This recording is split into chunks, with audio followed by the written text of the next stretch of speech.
Monday message.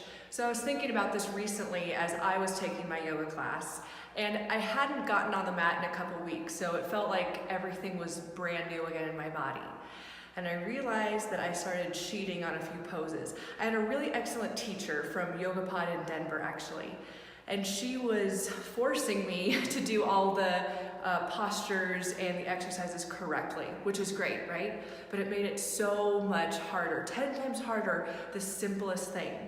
And that got me to thinking how much we actually cheat as yoga practitioners in order to make it a little bit easier. Whatever we learn on the yoga mat is what we want to translate into life, right?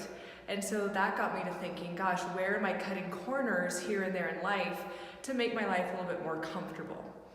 That then started to get me to think about us as instructors, as yoga teachers. Where do we cheat as yoga teachers and become lazy in order to make it a little bit easier to teach, right? And there's two areas specifically that I want to bring to your attention if you're a yoga teacher and if you're practicing these techniques, of places to watch out if you're kind of getting a little bit lazy with your instruction. Because I see this a lot. I see it in other yoga teachers, I see it in myself as a practitioner as well as a teacher. The first place is interlocking the fingers behind you, especially in a forward fold. This isn't something we typically do with the Yoga for First Responders protocol, although there are exceptions to this rule, but it is found quite a bit in a regular yoga practice. This is what you'll see a lot. This is what's correct, interlacing the fingers so the palms are together. Same thing for yogi toe lock, guys. When you're gripping your toe, I don't have your feet on right now, but when you're gripping your toe in yogi toe lock, this feeling is also engaged muscle. Right? So that engagement is what you want to feel. Same thing for the hands and interlocking the fingers. This is what you want to maintain with a strong engaged muscle.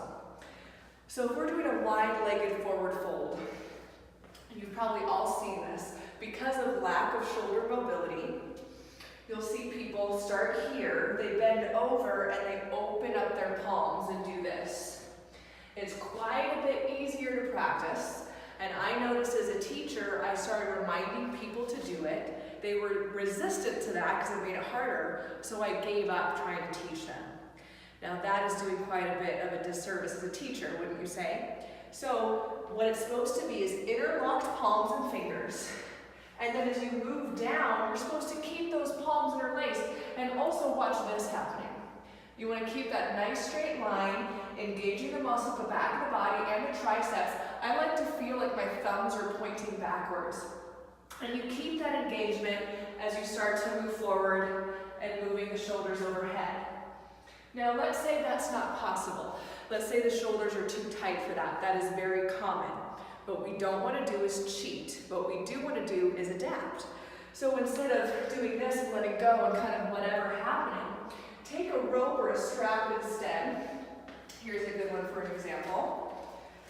And put it behind you. So instead of, because what happens with this a lot is an internal rotation. We don't want that either. You can keep this external rotation, maybe a little bit of tension on your rope there, so you can get the same engagement. And even if you end here, that's fine. That's a lot better than doing this. See the difference?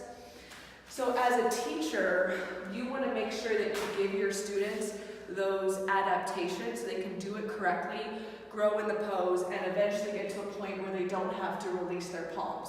So it's up to you to stop your class and maybe re-educate on that. Here's another thing I want to give you a tip on of how to watch if you're being lazy with this instruction.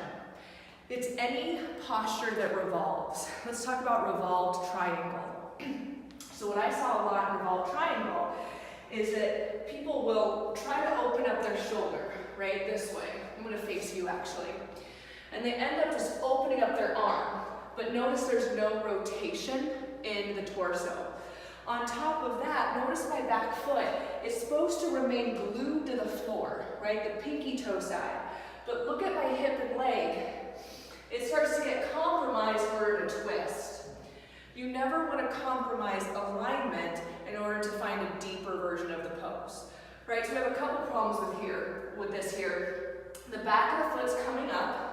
The arm is not reflecting the twist So how do we educate on this? I would use a wall. There's a bar here which makes it easier. You can use a wall just as easily. Making sure the legs are nice and strong. I'm pushing to the outer edge of my pinky toe side of my foot. Then from here, I use a wall, this could be a wall or a bar, to start to rotate my spine this way. So if we're using our hands on a wall, I like to put one arm up so you get that shoulder opener. One arm down, I push against the wall, which is gonna help engage my legs. And then I look under my armpit and twist. And I can do that facing you. So the hips and the legs remain the same as if you were in pyramid pose. You put your hands on the wall, so you feel the length of the spine, the legs are engaged, I'm pressing back here, and now I can rotate, I can push against the wall and rotate. This way I can find the revolved triangle position. Eventually maybe putting your hand on a block or a leg to continue to find that rotation. But when we compromise the back of the leg, twisting in this way, it compromises the knee, right? And then you're not even opening up the spine. So when you see that as a teacher, everyone's gonna wanna do it, right? When you see a class of 20 people doing it, you wanna just sort of let it go. Oh, it's gonna be so much work to correct these 20 people. They don't know. They don't even know they're being lazy in their practice. What I started doing in the last couple of years is actually stopping my class and workshopping more things to make sure people are doing it correctly. They will appreciate it and you will grow as a yoga teacher. Thanks so much for joining me today. Have a great week.